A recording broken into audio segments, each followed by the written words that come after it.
Subscribe कीजिए 10th class गणित channel को और बेल आइकन को दबाइए लेटेस्ट वीडियो देखने के लिए।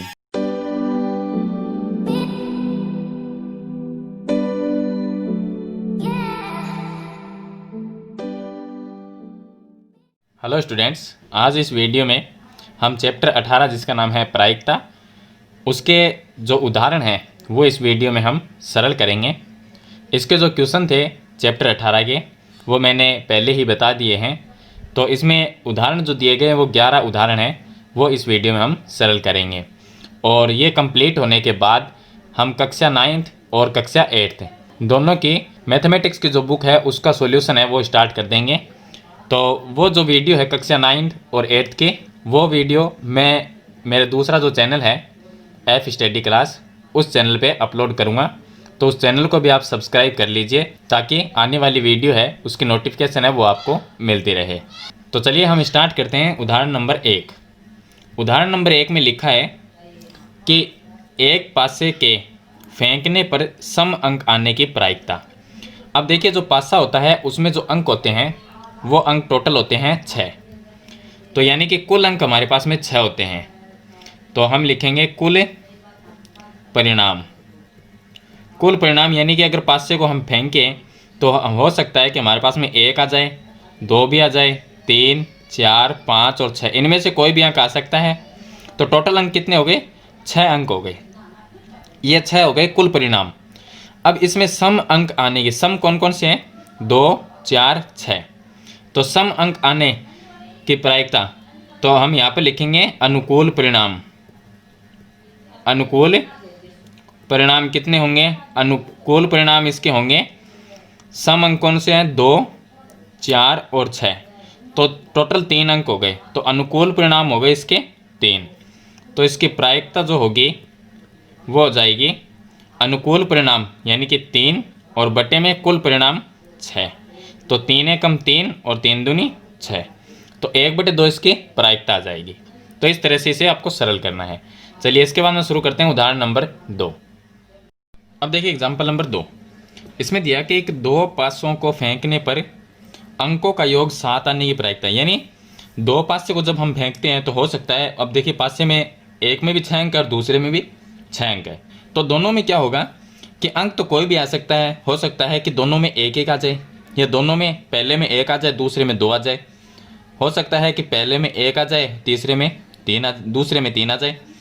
या कोई भी अंक हो सकता है कि पहले में 4 आ जाए दूसरे में 2 आ जाए, कोई भी अंक। तो इस तरह से कुल जो स्थिति बनती है वो 36 परिणाम बनते हैं हमारे पास में। यानी जो संभावित परिणाम आ सकते हैं वो 36 हो सकते हैं। तो देखिए यहाँ पर 6 × 6 करेंगे 36। 2 पासे हैं, पहले में भी 6 अंक है, दूसरे में भी 6 अंक है। 6 को 6 से गुणा किया तो संभावित परिणाम 36 बन सकते हैं।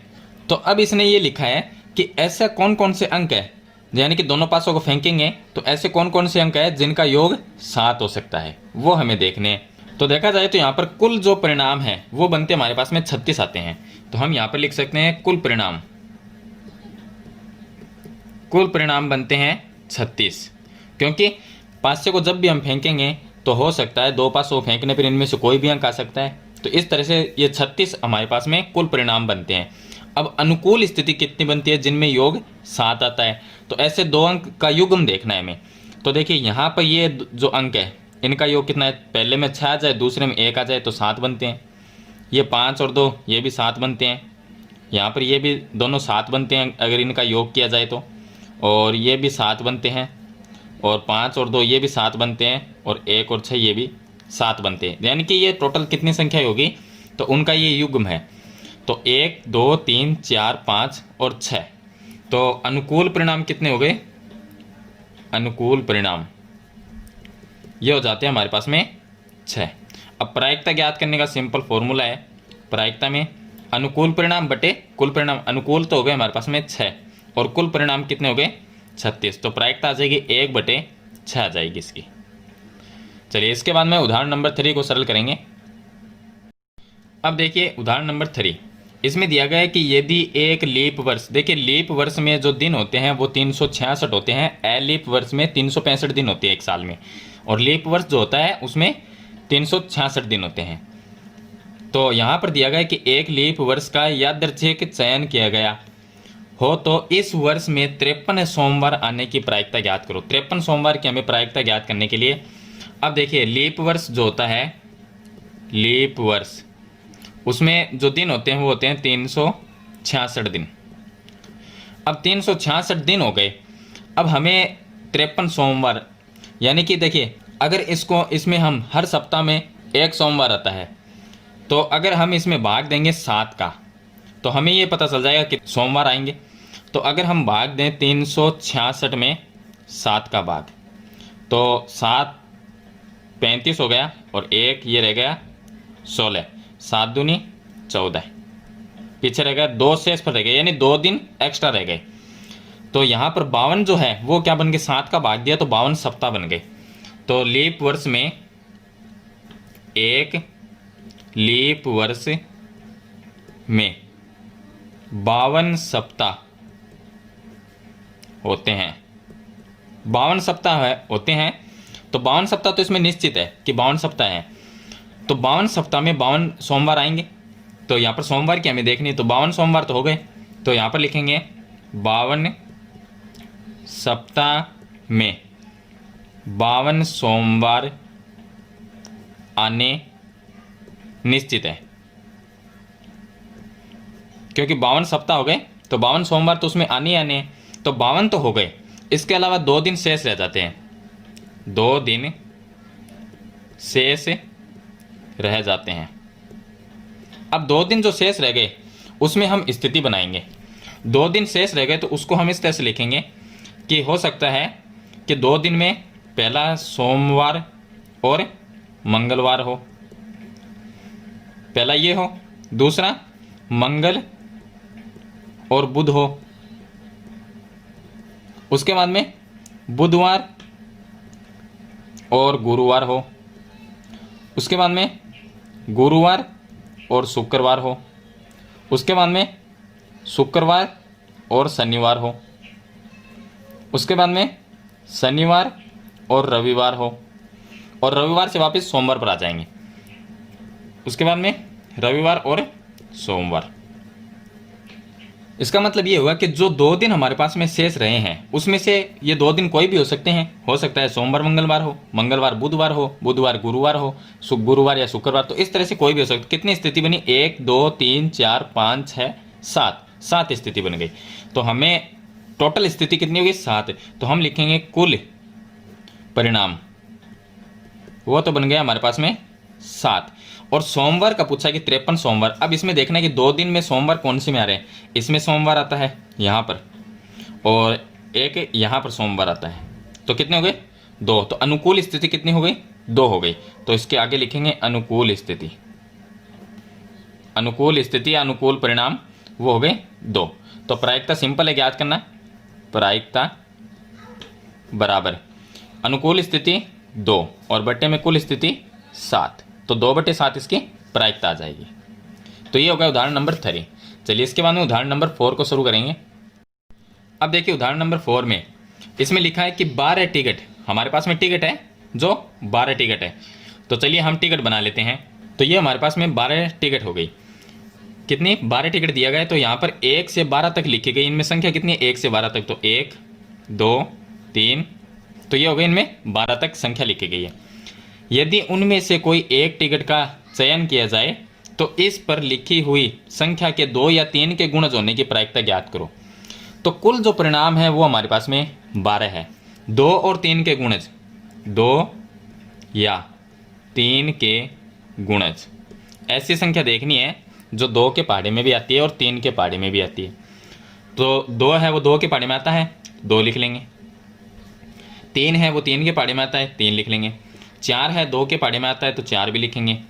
और 5 है वो 2 और 3 में किसी के पहाड़े में नहीं आता तो उसको नहीं लिखेंगे। 6 है वो 2 और 3 के दोनों में आता है, 6 लिख दिया। 7 नहीं आता, 8 आता है 2 के पहाड़े में तो 8 लिख देंगे। 9 है वो 3 के पहाड़े में आता है तो 9 लिख देंगे। और 10 है वो 2 के पहाड़े में आता है तो वो 10 लिख देंगे। 11 नहीं आता किसी के पहाड़े में भी तो उसको नहीं लिखेंगे। और 12 है वो दोनों के आता है तो 12 लिख देंगे। तो ये हो गए 2 और 3 के गुणज के रूप में। 2 और 3 के गुणज के होने की प्रायिकता। तो कुल परिणाम तो हमारे पास में ये 12 टिकट है तो 12 हो गए। तो कुल परिणाम ये हो जाएंगे 12। और अनुकूल परिणाम वो हमारे पास में 2 और 3 के गुणज कितने हैं वो लिखेंगे। तो अनुकूल परिणाम ये हो जाएंगे 1 2 3 4 5 6 7 और 8 हो जाएंगे। तो इसकी प्रायिकता क्या आ गई? प्रायिकता होगी अनुकूल बटे कुल। अनुकूल परिणाम 8 और कुल परिणाम 12। दोनों में 4 का भाग जाता है, इसमें 4 का भाग जाता है 2 बार और इसमें जाएगा 3 बार। तो प्रायिकता आ गई इसकी 2/3 आ गई। सिंपल उदाहरण दिए गए इसमें। तो ये हो गया उदाहरण नंबर 4 हो गया इसका। चलिए इसके बाद हम शुरू करते हैं उदाहरण नंबर 5। अब देखिए उदाहरण नंबर 5 में दिया गया है कि एक सिक्के को एक ही बार उछाला जाता है, तो पट आने की प्रायिकता ज्ञात कीजिए। अब एक सिक्के को हम एक बार उछालेंगे तो पट आने की प्रायिकता, पट का मतलब होता है टेल। तो पट हमें देखना है। तो देखिए सिक्के को एक बार उछाला तो या तो हमारे पास में हेड आ सकता है या हमारे पास में टेल आ सकता है। स्थिति 2 बनती है, यानी कुल स्थिति कितनी बनती है? हो सकता है हमें सिक्के को उछालेंगे तो हेड भी आ सकता है और टेल भी आ सकता है, यानी कि पट भी आ सकता है और चित भी आ सकता है। तो अनुकूल स्थिति तो हमारे पास में बन जाती है, कुल स्थिति तो बनती है 2 और पट आने की टी कितनी बार आया? 1 बार आया। तो अनुकूल स्थिति कितनी बन गई? 1। ये हो गई अनुकूल परिणाम, वो हो जाएगा 1 हो जाएगा। तो अनुकूल बटे कुल लिखते हैं तो प्रायिकता क्या आएगी इसकी?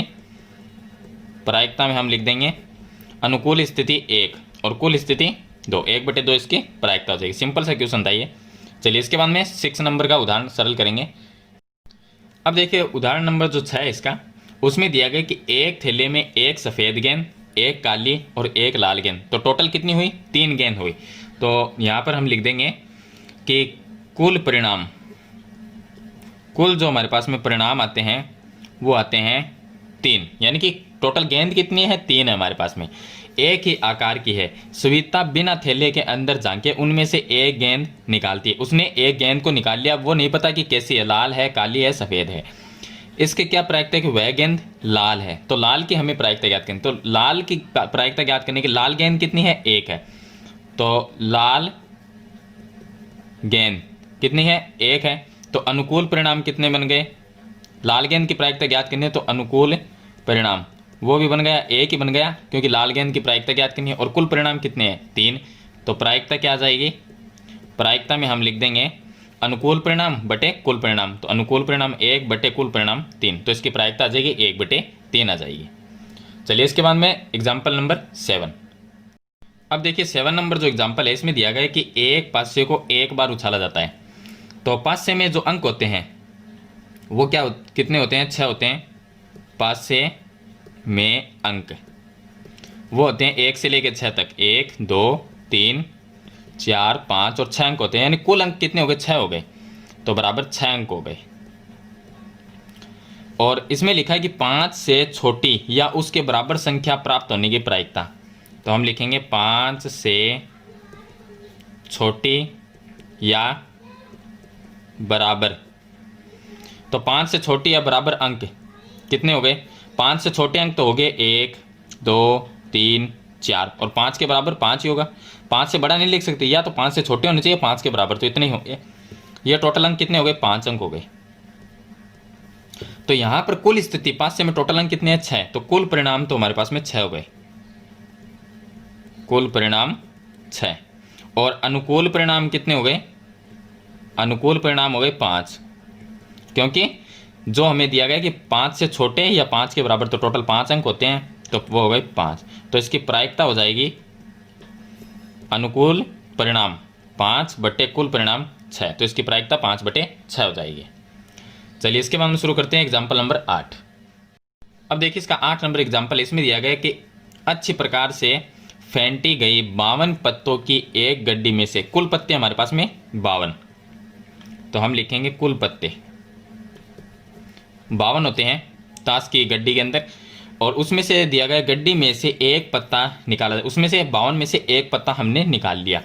इस पत्ते के बादशाह होने की प्रायिकता ज्ञात कीजिए। तो 52 पत्ती में बादशाह के पत्ते कितने होते हैं? तो यहाँ पर लिखेंगे हम बादशाह के कुल पत्ते। बादशाह के 52 पत्ती में 4 पत्ते बादशाह के होते हैं, तो हमने लिख दिया 4। अब बादशाह होने की प्रायिकता ज्ञात करनी है। तो अनुकूल कुल परिणाम तो हमारे पास में 52 हो गए, और अनुकूल परिणाम 4 हो जाएंगे, क्योंकि बादशाह के पत्ते कितने होते हैं, 4 होते हैं।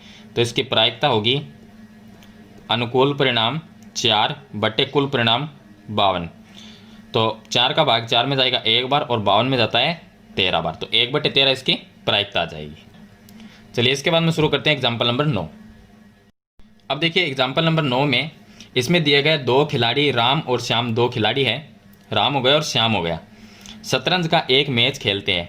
यह ज्ञात है कि राम द्वारा मैच जीतने की प्रायिकता 4/5।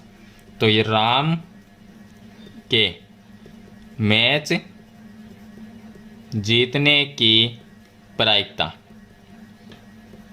राम के जीतने की प्रायिकता जो दे रखी है वो है 4/5। श्याम के जीतने की प्रायिकता क्या होगी? तो देखिए इसमें एक फॉर्मूला है प्रायिकता का कि होने और ना होने की। तो इसमें हम लिखेंगे कि राम के मैच जीतने की प्रायिकता 4/5 है, तो इसके अगर ये हार जाता है तो कौन जीतेगा? श्याम जीतेगा। तो हम यहाँ पर लिखेंगे, तो इसको हम आर से लिख देंगे, राम है उसको आर से लिख देंगे, और श्याम को हम एस से लिख देंगे, श्याम को एस से लिख देंगे। तो हम ये लिख सकते हैं यहाँ पर कि राम है उसके जीतने की, तो पी आर ये लिख देंगे प्लस पी आर डैश। इसका मतलब क्या हुआ? होने की और ना होने की। ये कि राम के जीतने की प्रायिकता 4/5 है, और राम अगर नहीं जीता, यहाँ पर अगर राम नहीं जीता तो कौन जीता? श्याम जीता। तो राम नहीं जीता तो उसके बराबर में क्या आता है? 1। ये एक फॉर्मूला है, होने की और ना होने की प्रायिकता बराबर 1 होता है। अगर यहाँ पर राम के जीतने की प्रायिकता 4/5 है, तो राम के अगर हार जाता है राम, तो श्याम जीतेगा। तो यहाँ पर हम इसकी जगह लिखेंगे 4/5। यहाँ पर अगर 4/5 लिखते हैं, और पी आर डैश जो ऊपर डैश है, इसका मतलब क्या है कि राम अगर हार जाता है तो श्याम जीत जाता है। तो जीतने की प्रायिकता याद करनी है हमें श्याम के। तो 4/5 को इस साइड में लेके आएंगे, तो क्या रह गया? पी आर डैश बराबर 1 - 4/5। इसके नीचे 1 लिख के इसका एलसीएम लेंगे तो 5 - 4 बराबर आ जाएगा 1/5। यानी कि राम हार गया। राम अगर हार जाता है तो श्याम जीत गया, तो श्याम की प्रायिकता क्या होगी जीतने की? 1/5 हो गई। तो हम लिख देंगे श्याम के जीतने की प्रायिकता बराबर 1/5। तो इस तरह से इसको आपको सरल करना है। चलिए इसके बाद हम शुरू करते हैं एग्जाम्पल नंबर 10। अब देखिए एग्जाम्पल नंबर 10 में दिया गया कि एक सिक्के को 2 बार उछाला जाता है, तो कम से कम एक चित्त की प्रायिकता ज्ञात करनी है। यानी एक बार, चित्त का मतलब क्या होता है? हेड होता है। चित्त का मतलब हेड, और पट का मतलब होता है टी यानी टेल। तो यहाँ पर लिखा है कि एक सिक्के को 2 बार अब सिक्के को देखिए हम पहली बार उछालते हैं तो हो सकता है हमारे पास में हेड आ जाए, और दूसरी बार उछालते हैं तो हो सकता है हमारे पास में फिर से हेड आ जाए। चलिए फिर ट्राई करते हैं। पहली बार उछालते हैं तो हेड आता है, और दूसरी बार उछालते हैं तो टेल आता है। या हम पहली बार उछालते हैं टेल आता है, दूसरी बार हेड आता है, या दोनों बार ही हमारे पास में टेल आ जाएगा। तो इस तरह से सिक्के को जब 2 बार उछालते हैं तो 4 स्थिति हमारे पास में टोटल बन सकती है। या दोनों बार हेड आ जाए, या दोनों बार टेल आ जाए, या हेड आ जाए टेल आ जाए, या टेल आ सकता है हेड आ सकता है। तो 4 स्थिति बनती है। तो यानी कि कुल परिणाम जो हमारे पास में है वो आते हैं हमारे पास में 4। और इसमें दिया गया कम से कम एक चित्त। इसमें देखिए चित्त का मतलब क्या? तो हेड। इसमें एक बार 2 बार आया चलेगा, लेकिन एक बार तो आना ही चाहिए। इसमें एक बार आया है, एक ये ले लेंगे। इसमें भी एक बार आया है, इसमें नहीं आया, हेड नहीं आया, तो 1 2 3 अनुकूल परिणाम कितने बन गए? 3। तो यहाँ पर हम लिखेंगे अनुकूल परिणाम बराबर 3 हो जाएंगे। तो इसके जो प्रायिकता हम ज्ञात करेंगे वो लिखेंगे प्रायिकता बराबर अनुकूल परिणाम हो गए 3 और कुल परिणाम हो गए 4। तो 3/4 इसकी प्रायिकता आ जाएगी। चलिए इसके बाद में शुरू करते हैं एग्जाम्पल नंबर 11। अब देखिए एग्जाम्पल नंबर 11, ये एग्जाम्पल और एग्जाम्पल नंबर जो 2 ये दोनों सेम ही है, एक ही बात है दोनों में। इसमें दिया गया कि 2 पासों को एक साथ उछाला। अब देखिए 2 पासे को जब हम उछालते हैं तो 36 परिणाम हो सकते हैं, जैसे मैंने एग्जाम्पल नंबर 2 में बताया। तो 36 परिणाम, तो कुल परिणाम तो हमारे पास में आ सकते हैं 36। मैं इसको शॉर्टकट में बता देता हूँ आपको, पूरी सारणी में नहीं बनाऊंगा क्योंकि मैंने एग्जाम्पल नंबर 2 में आपको बता दिया था। कुल परिणाम तो हमारे पास में आ सकते हैं 36 आ सकते हैं। इसकी क्या प्रायिकता है कि दोनों पासों की संख्याओं का योग 7 हो। ऐसी कौन कौन सी संख्या है जिनका योग 7 होता है? तो वो अनुकूल परिणाम बनते हैं हमारे पास में, अनुकूल परिणाम वो हमारे पास में बन जाएंगे, 6 बन जाएंगे। कैसे? मान लीजिए 1 और 6 का योग कितना होता है? 7। पहले पासे में 1 आ जाए और दूसरे में 6 आ जाए, या हो सकता है दूसरे में 2 आ जाए और फिर 5 आ जाए, हो सकता है 3 आ जाए और 4 आ जाए, इनका योग भी 7 होता है। हो सकता है कि हमारे पास में 5 आ जाए और 2 आ जाए, इनका योग भी 7 हो सकता है। या हमारे पास में 6 और 1 आ जाए, या हमारे पास में 4 और 3 आ जाए। तो इस तरह से टोटल अनुकूल परिणाम कितने बन गए? टोटल 6 बन सकते हैं। 1 2 3 4 5 6, इन सभी का योग करेंगे अगर तो 7 आता है। इनका योग भी 7 है, इनका भी 7 है, इनका भी 7 है, तो वो हो गए 6। तो प्रायिकता है, सिंपल है, प्रायिकता बराबर अनुकूल परिणाम 6, कुल परिणाम 36, भाग देंगे तो 1/6 इसकी प्रायिकता आ जाएगी। तो ये हो गया 11 नंबर का एग्जाम्पल। तो इस तरह से आपको ये क्वेश्चन है उनको सरल करना है। सिंपल सिंपल छोटे छोटे क्वेश्चन इसमें दिए गए हैं, मैंने आपको सभी बता दिए हैं। प्रायिकता वाली जो चैप्टर है 18 नंबर का, सभी एग्जाम्पल मैंने आपको बता दिए। अगर ये आपको वीडियो अच्छी लगे तो लाइक और शेयर जरूर कर देना। चैनल पर नए हैं तो सब्सक्राइब करना। आज की वीडियो में इतना ही, मिलते हैं नई वीडियो नए टॉपिक के साथ, तब तक के लिए थैंक यू।